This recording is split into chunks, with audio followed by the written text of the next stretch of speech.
Bom dia, bom dia! Começando mais uma live empresarial. Sejam todos muito bem-vindos. Hoje com um convidado especial, Dr. Marcelo Casseb, diretamente de Votuporanga City. Vai falar um pouquinho aqui pra gente, vai nos ensinar na realidade, né? Sobre o direito civil digital, esse projeto aí tramitando no Congresso. Aí, Dr. Marcelo Casseb. Alô, meu querido amigo. Você tá joia? Bom dia. Tudo bem, graças a Deus. Você não fica velho, bicho? E doutor Charles, que prazer Que enorme, viu? Muito obrigado pelo convite. É um prazer enorme aí poder conversar contigo e vamos levar adiante aí um pouquinho dessa experiência aí sobre o projeto de lei número 4, focando no livro 6, né, que é essa novidade. Eu estou me entendendo aqui, deixa eu ver se eu consigo adequar um pouquinho só a minha posição aqui. aí. Ficou melhor? Ficou melhor, né? Perfeito, meu amigo, perfeito. Marcelo, eu fiquei muito feliz assim da gente se reencontrar aí por questões profissionais, mas assim Certo? sempre eu tive muito carinho, muita consideração por você.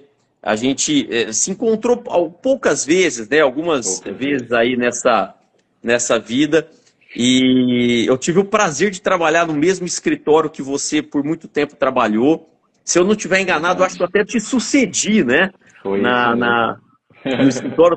Tô vendo o teu currículo aqui, você colou grau em 93. Em 93 foi quando eu Exatamente. entrei na faculdade.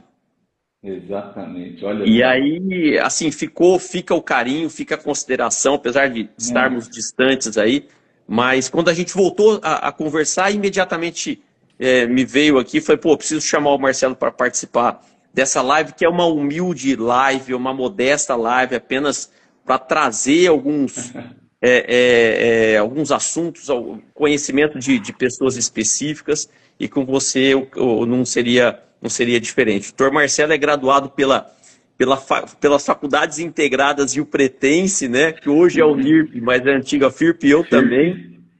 especialista em Direito das Obrigações pela Unesp, em 1999, mestre em Direito Privado pela Universidade de Franca, em 2002, MBA em Direito Empresarial pela FGV em 2013, professor universitário, já exerceu a função de pró-reitor administrativo e reitor na Unifev, advogado e sócio da Casseb e Saraiva Sociedade de Advogados, que hoje vai nos ensinar sobre o direito Ah, civil digital, meu amigo. Você tem a palavra. quem dera. Muito obrigado, Charles. Mais uma vez, muito obrigado aí pela apresentação. É um prazer enorme estar aqui contigo.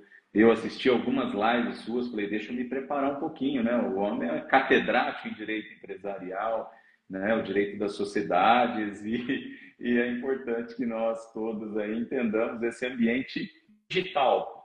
Então, nós vamos falar Exato. de algo que nós estamos vivenciando na prática, né, Charles?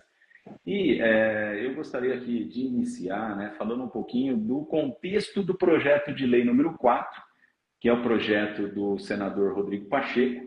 Ele encabeçou esse projeto, ele designou uma comissão de juristas. Essa comissão de juristas foi liderada pelo ministro do STJ, e que designou os demais membros, né, como é o caso do professor Flávio Tartucci, da Rosa Neri, que são Acho que foi dois o Salomão, né? Não foi o Salomão? relatores. Foi o Salomão, Salomão. É isso, ó. E o doutor Salomão, né, o ministro Salomão, ele tem uma sensibilidade em temas voltados ao direito privado, e por esta razão, diante da proximidade lá com o presidente do Senado à época, Rodrigo Pacheco, ele foi designado e integrou essa liderança, designando 28 outros membros, os quais foram divididos em sub-relatorias, de acordo com os livros existentes no Código Civil. E aí, a partir daí, a comissão teve 8 meses, foi até um trabalho num tempo exíguo, e apresentou esse projeto. Só para vocês terem uma ideia, o projeto de lei contempla uma alteração ou revogação de mais de 1.000 artigos, né, dos atuais 2.046, e inserção de outros 300 artigos. Ou seja, meu amigo, é algo muito impactante, é uma mudança profunda no direito civil e no Significativo. direito privado, significativa, Por quê? E aí eu faço um parênteses rapidamente com relação ao Código de 16, que vigorou até 2022.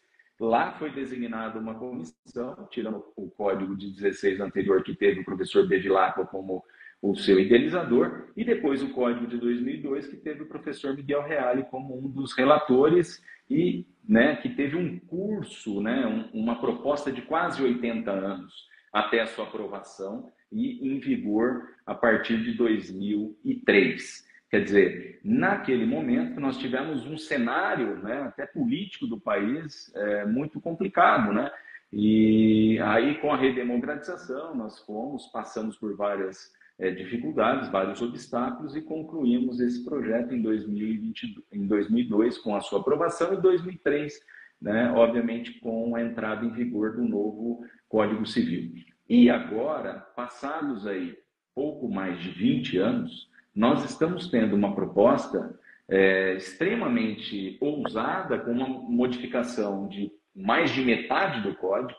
Além disso, introdução de 300 novos dispositivos e um livro novo, que é o livro 6, voltado ao direito digital. E antes também de ingressarmos no livro 6, aí, a proposta de direito do livro de direito digital, eu gostaria de fazer uma contextualização, se você me permite, Charles. Lógico, em que sentido? As bases, né, que inspiraram o Código Civil de 2002, e eu li muito isso na época que a gente estava atuando muito no contexto do direito privado, do direito civil, da introdução ao direito, e o direito civil que eu ministro aulas na área de obrigações e contratos, né, que foi a eticidade, sociabilidade e operabilidade. Bom, naquele momento houve uma crítica ao professor Miguel Reale, por que não já avançar um pouquinho mais com temas, por exemplo, como contratos eletrônicos, temas voltados, né, a uma seara do biodireito ou, né, a biossegurança, que eram assuntos palpitantes quando o Código entrou em vigor em 2003. Enfim, naquele momento o professor Reale falou, olha, partindo até da teoria dele, da teoria tridimensional do direito, fato, valor e norma, né, o direito vai correr sempre atrás dos fatos para regrá-los e dentro de uma condição valorativa que a sociedade prementemente vai ou não solicitar. E fazendo agora a contextualização com esse projeto, o PL número 4 de 2025, o que nós percebemos, Charles? É que, guardadas essas premissas do Código em vigor, o projeto ele avança significativamente com base naquelas reuniões e encontros do Conselho da Justiça Federal, que revisita o Código Civil e a legislação infraconstitucional, e bem como os julgados do STJ e do STF. Então, as fontes que determinam a revisão por meio do projeto de lei número 4 são estas, e que se somam aos pilares do Código Civil em vigor, né? Especialmente falando de eticidade, falando de sociabilidade, falando de operabilidade. E falando de operabilidade, é que nós temos que ter artigos cujos textos sejam de uma comunicação mais fácil, mais singelas, e que vão ao encontro dos destinatários da norma, que são os cidadãos. Né? Nós temos um direito privado para regrar relações jurídicas de cidadãos. E aí, falando de relação jurídica, o que eu gostaria de destacar? Nós temos, né, com o Código Civil, uma relação jurídica privada, e voltando ainda às teorias do Miguel Reale, nós temos a relação jurídica privada, onde nós temos dois sujeitos em regra, que estão protegidos por um ordenamento jurídico, e aí nós temos a relação jurídico natural. E a partir daí, nós estamos vendo, com o decorrer dos anos, um avanço das relações jurídicas mais especializadas. Cito como exemplo o Código de Defesa do Consumidor, ele é de 90, e que demorou mais de 10 anos para que tivesse uma efetividade tamanha. Depois nós tivemos outras leis e microsistemas, e agora trago num contexto que nós estamos atuando muito, que é o da Lei Geral de Proteção de Dados, né? Que é uma lei de 2018, que entrou em vigor na pandemia em 2020, e que as multas passaram a vigorar no ano subsequente, mas e que traz uma relação jurídica própria entre sujeitos, mas que tendo como proteção os dados pessoais. A Lei Geral de Proteção de Dados é instrumento de proteção de um grande princípio, que é o direito à privacidade. Sim. Bom, e aí vem no livro 6 do projeto de lei número 4, o direito civil digital, como sendo uma relação jurídica em que nós vivenciamos e foi potencializada a partir da pandemia. Você há de convir, a partir da pandemia, com as plataformas digitais sendo utilizadas da noite para o dia, nós como docentes, né, passamos a aula no dia 19 de março de 2020, saímos, deixamos lá o giz, o apagador ou o data show, fechamos a sala e abrimos uma sala virtual no Teams. Era aniversário de Rio Preto. Era aniversário de 19 de março, aniversário de Rio Preto, Marcelo. Eu lembro como se fosse hoje. Eu dei aula numa segunda-feira aqui na faculdade. Na terça já não teve mais aula. Você está vendo? Então, assim, exatamente isso. Uma coisa maluca, foi uma coisa maluca. E aí mandaram um tutorial, suspenderam as aulas por um tempo, criaram um ambiente para que nós gravássemos aulas, olha, viramos videomakers da noite para o dia, gravando aulas no YouTube, e depois entendendo o que era uma plataforma digital, entendendo que os alunos entravam ou não, abriam ou não suas câmeras e participavam ou não desses ambientes. E nós estávamos ali falando com as paredes, ou mesmo, eu estou fazendo uma alusão muito genérica, mas nós sentimos uma solidão docente muito grande, muito grande. Nós vivenciamos isso de 2020 até o final de 2021. Quer dizer, a retomada de uma socialização em sala de aula se deu a partir de 2022. Você concorda? Exatamente. Aí, né, a partir daí, nós vivenciamos uma modificação que eu posso chamar de uma revolução digital. Em que sentido? Em nível de comércio, todos os pedidos passaram ou pelo WhatsApp ou por buscador. Fosse possível, obviamente, nós realizarmos compras e vendas, nós realizarmos negócios, porque nós estávamos em casa, nós estávamos impedidos, nós estávamos num blackout total, onde o direito de ir e vir ficou obstado por conta de uma situação totalmente que nós mencionávamos como um fato de força maior. Olha, o que é isso? Uma pandemia. Mas olha, isso acontece eventualmente, pode acontecer a peste negra lá no passado, e agora nós tivemos uma pandemia e que serviu, né, de excludente de responsabilidade. E eu brincava bastante, nossa, e as seguradoras? E as seguradoras, por sua vez, só estou fazendo um comentário, elas mantiveram íntegras a maioria das apólices a fim de darem as coberturas. Então, esse é o escopo, esse é o objeto de estudo que levou com que nós, hoje, tivéssemos uma proposta no novo Código Civil, aí que está em trâmite ainda no Senado Federal. Ele foi encaminhado em 31 de janeiro, mas não teve, a comissão entregou o projeto, mas ainda não teve um mandamento, até porque o ano legislativo se inicia em março, né? Diferente, né? Eles têm um calendário, nós seguimos um calendário, o legislativo segue um outro calendário. Isso. Enfim, então nós, feitas as considerações gerais e que motivam nós olhar o contexto da digitalização ou do ambiente digital como um todo, nós vamos fazer mais uma ponderação. A internet, ela é algo que foi regulamentada pelo Ministério das Comunicações do Brasil na década de 90. Em 1993, 94, a internet foi idealizada para fins militares lá nos Estados Unidos, para que não houvesse comunicação, houvesse vazamento de comunicação e, obviamente, atrapalhassem, né, os planos de guerra lá nos Estados Unidos. Quando viram que o business era mais interessante, vamos colocar esse mundial de computador, internet.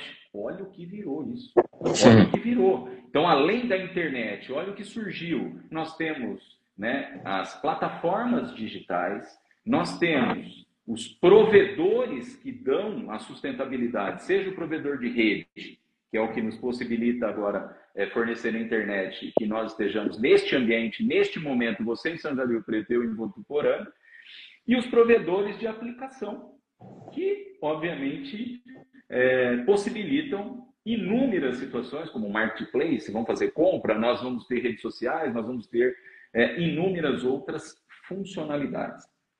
Bom, então aí, contextualizado o código anterior, o código dentro da sua principiologia e o projeto de lei frente a tudo isso, e aí vendo, né, a necessidade de nós termos regramentos específicos ou um microsistema que fosse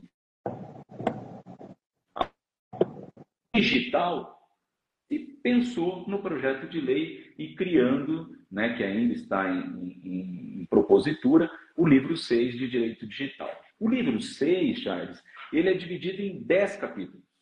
Só que também há uma crítica de doutrinadores que analisaram o projeto. Em que sentido? Bom, mas o livro retrata algumas situações. Bom, o Código Civil, abaixo da Constituição, ele trata das relações jurídicas privadas. O livro 6, que veio aglutinar os ambientes digitais, ele retrata também algumas situações que já estão previstas em microsistemas próprios. 2 exemplos atualíssimos: o Marco Civil da Internet e a Lei Geral de Proteção de Dados. Ambos estão contextualizados no livro.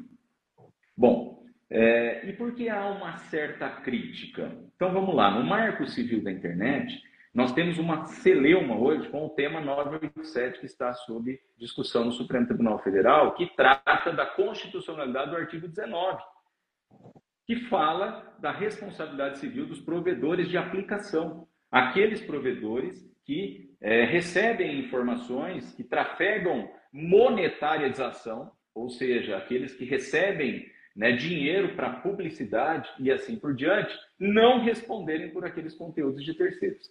É uma grande celeuma. O projeto pode haver responsabilidade civil dos provedores de aplicação. E eu Objetiva. A diferença de objetiva, né? Objetiva. E o projeto de lei no livro 6, em 3 momentos ele fala de responsabilidade civil. Lá no início, nos fundamentos, ele fala da responsabilidade civil envolvendo os sujeitos, provedores e usuários. Ele fala que essa responsabilidade civil ela é objetiva. Ele fala, num segundo momento, da responsabilidade envolvendo os provedores. E ele fala, num outro momento, né, envolvendo uns aspectos gerais lá no caso dos contratos eletrônicos. Ou seja, o artigo 186 e o 927, no seu parágrafo único, hoje do Código Civil, Código em vigor, ele acaba sendo revisitado por outros ordenamentos específicos, como foi o Código de Defesa do Consumidor, né, que introduziu a responsabilidade objetiva no caso do fornecedor. Mas a crítica que se faz aí com relação ao Marco Civil da Internet é que está se discutindo lá no Supremo, no tema 987, a constitucionalização ou não do artigo 19. Ao mesmo tempo, o livro 6, ele trata de uma diretriz geral a respeito desse assunto. Embora, é aquilo que eu disse, o livro vai retratar assuntos, né, escalonados que já fazem parte de outras normas. O outro exemplo que eu cito é a Lei Geral de Proteção de Dados, que tem também lá no capítulo 2, que trata um pouquinho dos direitos das pessoas, o direito da pessoa querer ou não que seus dados permaneçam, né, com o fornecedor, os dados gerais e os dados sensíveis. Enfim, está de forma pormenorizada, retratada na Lei Geral de Proteção de Dados, que é uma lei moderníssima, Charles. Passou a jato no Congresso Nacional, na época o presidente Michel Temer, e que se levou em conta o Regime Geral de Proteção de Dados da União Europeia, que é uma lei moderníssima. Enfim, e nesse sentido, nós temos que este livro de direito digital também vai falar um pouquinho sobre a Lei Geral de Proteção de Dados. Um outro assunto que ensejará muita discussão é a questão do direito ao esquecimento e a possibilidade da desindexação de links vinculados a provedores. Veja, o tema já foi julgado, à época o ministro relator foi o ministro, deixa eu me lembrar aqui, eu vou me lembrar, o tema é o 786, não foi o Gilmar Mendes, foi o... Bom, me fugiu, já me recordo. Esse tema, ele fala da possibilidade do direito ao esquecimento. Só que no tema 786 ficou frisado que o direito ao esquecimento não pode transpor os princípios constitucionais, especialmente da liberdade de expressão, né? E nesse sentido, e por outro lado, nós temos um outro princípio, o princípio da intimidade e da privacidade. Né? Eu cito um caso emblemático que nós tivemos em nível penal, da Susana von Richthofen. Quer dizer, essa moça, ela cometeu, segundo a lei, segundo o processo, dentro do contraditório, de tudo que foi apurado, um crime bárbaro, junto com os irmãos Cravinhos. E foi condenada, cumpriu pena e foi liberada agora no regime de progressão. Sim. Quer dizer, essa moça, esse nome, ele é, obviamente, ridicularizado, ele é perseguido, ele é ultrajado. Até quando isso? Até quando isso? Então, e até por gerações que nada tem a ver com ela. Gerações, exatamente. O próprio irmão dela, né? Enfim. Exato. Terceiros que nada tem a ver com aquela relação. Exato, Charles. Então, assim, esse aspecto, o projeto de lei, especialmente o livro 6, retrata a possibilidade de você suprimir ou solicitar para o judiciário, a decisão tem que vir do judiciário, a retirada de textos pejorativos, negativos, desde que não tenha interesse histórico, ou mesmo perdeu com o desuso, o tempo, enfim. Nós tivemos vários outros casos que eu posso citar. E a desindexação, nós tivemos um caso homérico, envolvendo a ex-apresentadora Xuxa. Ela fez um filme, na época não tinha tanto sucesso, né? Amor, Estranho Amor, que era um filme de conteúdo pornográfico. Ela fez, né, várias tentativas junto ao judiciário para que isso fosse obstado ou fosse afastado e não teve êxito. Ou seja, no buscador Google ainda você localiza ela vinculada ao filme Amor, Estranho Amor. Isso também está previsto lá no livro de Direito Digital, da possibilidade de solicitar ao judiciário a desindexação de links que sejam prejudiciais e que não tenham mais sentido, nem pelo tempo ou mesmo sentido histórico, e nem que a opinião seja relevante para que informe os cidadãos que estejam, né, buscando tal informação. E avançando ainda, eu não vou ser chato aqui, Charles, de detalhar um a um, porque são 10 capítulos, eu estou pincelando algumas informações que eu acho relevantes. O outro aspecto importante, o contrato eletrônico. O contrato eletrônico é algo que a prática costumeiro implantou de forma embrionária. E o Miguel Reale, na época do Código, quando aprovado o Código de 2002, foi muito criticado. Por que não tem um contrato eletrônico previsto de forma expressa no Código Civil? Porque as bases do direito contratual estão nos princípios gerais do direito, lá no artigo 104 da validade jurídica do negócio, e também nós temos que a aceitação do negócio de forma inequívoca é um ato jurídico volitivo que gera obrigações. O que, se você for analisar lá no livro de Direito Digital, você vai verificar que são poucos os dispositivos dentro do artigo 2027, que trata do livro 6, poucos dispositivos falando do contrato eletrônico. Por quê? Porque, na realidade, ele já existe por si só. Só que ele foi tipificado no projeto como um contrato atípico, imaterial, porque ele não é palpável. Sim. Na realidade, nós transacionamos por meio de plataformas ou por meio de uma mensagem de WhatsApp, SMS, ou por um e-mail, ou mesmo por um contrato eletrônico que seja formalizado adequadamente. Um outro aspecto interessante, falando de contrato e também da validade de assinaturas, o livro 6 trata das assinaturas eletrônicas. Saiba que a assinatura eletrônica ela é gênero da assinatura digital ser uma das suas espécies. E ela tipificou ou dividiu no livro 6 3 assinaturas: a simples, que é possível do signatário ser identificado, a assinatura avançada, que é aquela que se faz por meio de plataformas digitais, a exemplo da DocSign, e também a assinatura qualificada. Note que, nesse caso, como nós estamos falando do contrato, ali há um dispositivo que, salvo legislação em contrário, a assinatura que terá validade eletrônica é feita por meio de um certificado digital validado pelo ICP, que é a chave, né, de reconhecimento brasileira.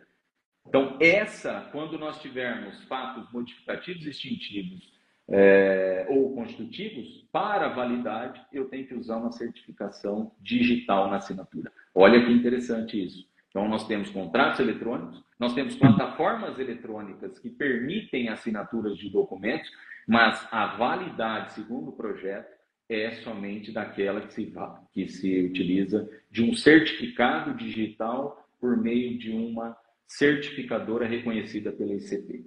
Então, assim, são situações interessantíssimas que o projeto regra e que nós vamos vivenciar. E falando em situação, o código traz, por meio do livro, né, e aqui eu vou partir já por um fechamento, e fico à disposição aí se você tiver alguma dúvida, Charles. Ele tipifica a situação jurídica digital. Eu deveria ter falado um pouquinho lá no início, e eu acabei me esquecendo. E a situação jurídica digital é aquela que envolve uma relação jurídica envolvendo um sujeito que contrata ou um sujeito que está, né, dentro do ambiente digital, acobertado por uma relação jurídica digital, seja por meio de uma plataforma, um buscador e assim por diante.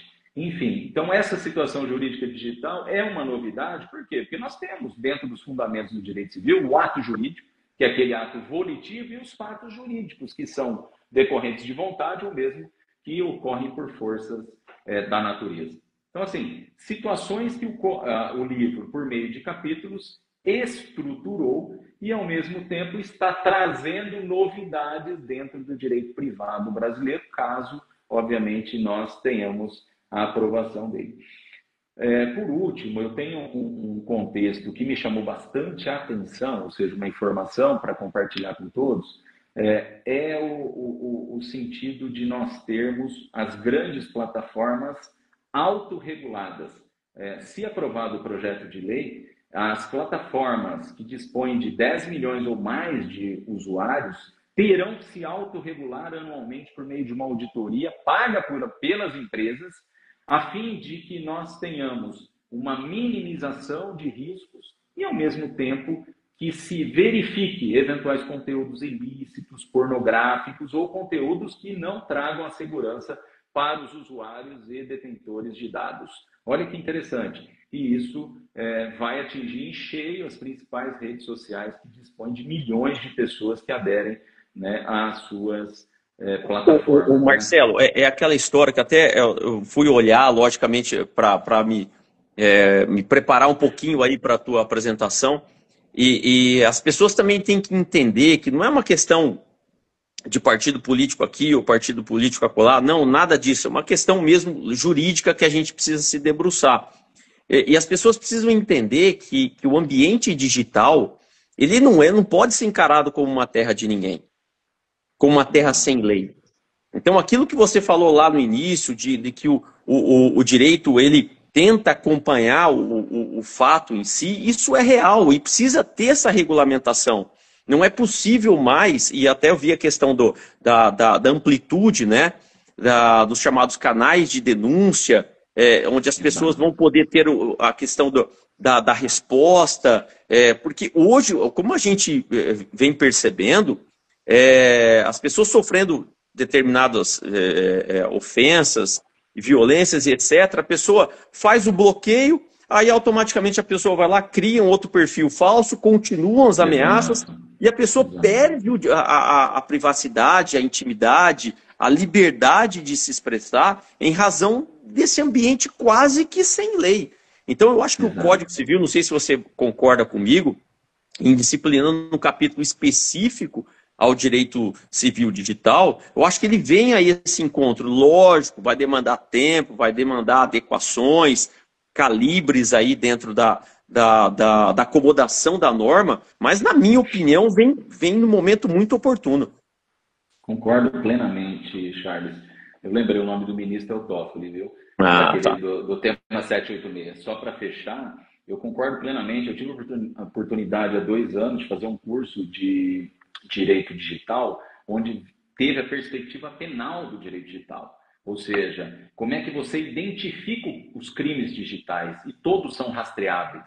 Então, quer dizer, o ambiente em nível de digitalização, ele deixa marcas, né? E, ao mesmo tempo, essas provas evidenciam crimes virtuais, crimes cibernéticos, que são da seara do direito penal, mas que trazem reflexos patrimoniais e civis, os quais devem ser também objeto, né, do nosso dia a dia, principalmente nós que atuamos mais na área privada. Mas, em linhas gerais, o livro é interessante, o livro ele acaba trazendo vários outros assuntos. Eu não falei nada, por exemplo, de patrimônio digital, que a própria lei, né, que está sendo revisitado, o direito de sucessão, ele fala também da proteção de crianças e adolescentes, ele fala do e-notariado, ou seja, a partir da pandemia também os cartórios foram autorizados a trabalharem com as plataformas digitais próprias, né, e seguindo resoluções do Conselho Nacional de Justiça e das corregedorias. Enfim, há muitos outros assuntos decorrentes dos capítulos e que nós teremos que ter outras lives aí para que nós possamos aprofundar. Mas é um tema interessantíssimo, né? Eu fiquei extremamente curioso quando eu comecei a me deparar com o projeto de lei, até tinha me comprometido com os alunos, falei, olha, a partir do momento que o projeto de lei estiver na Câmara e no Senado, especialmente ele iniciou no Senado, nós vamos fazer algumas lives e nós vamos compartilhar alguns desses assuntos, a exemplo do que nós estamos fazendo aqui. E sempre as portas estarão abertas aqui para você, meu querido amigo. Um grande abraço, um grande beijo aí no seu coração. Ô, Charles, muito obrigado pela oportunidade, é um prazer revê-lo, é um prazer ter podido ficar um pouquinho com você e compartilhar esse assunto que é extremamente importante e que vai ficar aí no cenário do direito, quiçá aí nós tenhamos aí a aprovação e lidemos com esse novo direito, que é o direito civil digital. Mas agradeço imensamente essa oportunidade a todos que nos assistem, alunos, colegas e, enfim, muito obrigado, eu estou sempre à disposição, viu, meu irmão? E vindo a Rio Preto, vem aqui tomar um café e chegando em Votuporanga igualmente, meu querido amigo. Fica com Deus aí. Combinado. Valeu. Grande abraço. Outro. Tchau, tchau.